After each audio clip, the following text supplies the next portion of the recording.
Владините партнери, СДСМ и Алијансата за албанците се уште преговараат кому ќе припаднат испразнетите министерски места по локалните избори.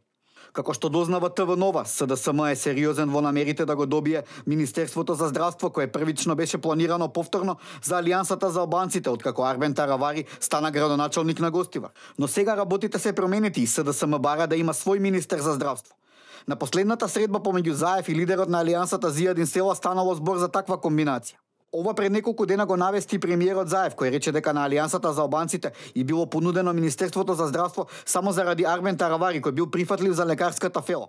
Партиски извори исто така прифираат дека премиерот Заев дури понудил на Алијансата да го земе Министерството за локална самоуправа. И она што е поважно, тој бил подготвен да го зголеми владиниот кабинет со ново вице-премиерско место, овој пат наречено за реформи, кое треба да им припадне на Алијансата за албанците.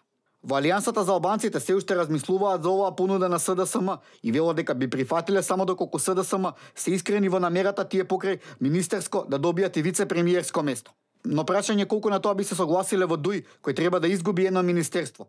Во моментов министер за локална самоуправа е речиси анонимниот Сухел Фазлиу, кадар на ДУИ. СДСМ очекува ДУИ да се согласи да изгуби едно министерство како своевидна благодарност за поддршката што ја добија на локалните избори, каде гласовите на симпатизерите на СДСМ беа клучни партијата на Али Ахмети да добие градоначалник во Чаир, Тетово и Струга. Покрај министер за здравство, владата ќе треба да назначи нов министер без ресор, задолжен за странски инвестиции, како и заменик министер за образование.